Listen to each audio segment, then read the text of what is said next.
Deputeti socialist Erion Braçi ka bërë një apel për prindërit që shprehen skeptik për vaksinimin e fëmijëve, duke ju referuar teorive që qarkullojnë se mund të shkaktojnë probleme. Ai ka ndarë rastet e 2 fëmijëve në pediatrinë e QSUT-s, të cilët prej ditësh ndodhen në gjendje të vështirë. Njëri prej tyre ka rezultuar me fruth. Ajo që është shqetësuese, thot deputeti, fëmijës që ka rezultuar me fruth edhe pse është 3 vjeç, i është ndërprerë vaksinimi që në muajin e 6. Sipas tij, ky nuk është një rast i izoluar, por më i gjerë dhe vjen nga hipoteza që shpesh artikulohen nëpër ekrane nga personazhe të caktuar që nuk janë të fushës.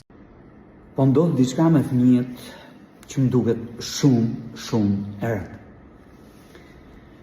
Po ndih 2 raste në pediatri, raste të vështira.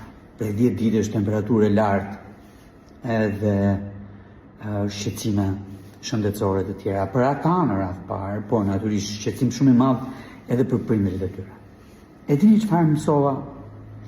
Që njëri për fëmijëve ishte me fruth për të ka vaksinë. Ashtu edhe tjetri. Ndërkohë që mjekët që po ndjekin më thonë që edhe pse janë vetëm 3 vjeç, njëri për fëmijëve e ka mbyllur kalendarin e vaksinimit në 6 muajt e parë të jetës. Pra prindrit nuk i kanë quar më të ndjekin kalendarin e vaksinimit që 6 muajsh. Po e përsëris, fruthi luftohet përmes vaksinës.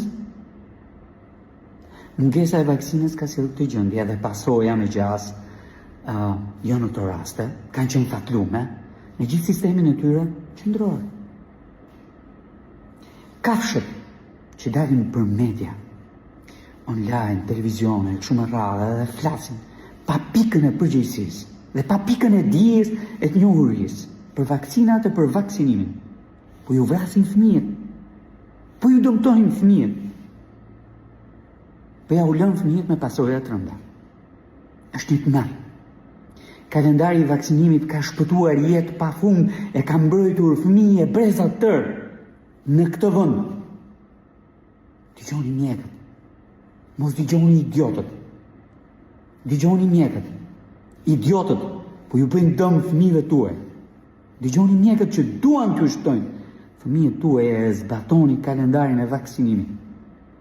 E kuptoni se çfarë po i bëni fëmijëve tuaj duke ndërprerë kalendarin e vaksinimit. Fund fare. Parajetës fëmijëve parat nuk kanë vlerë, po a e kuptoni se sa po shpenzoni tani? Kur do të kishit bërë një vaksinë falas për fëmijët tuaj. Deputeti argumenton se prindërit duhet të dëgjojnë mjekët dhe të vaksinojnë fëmijët, sepse duke mos e bërë këtë gjë në fakt po dëmtojnë fëmijët e tyre.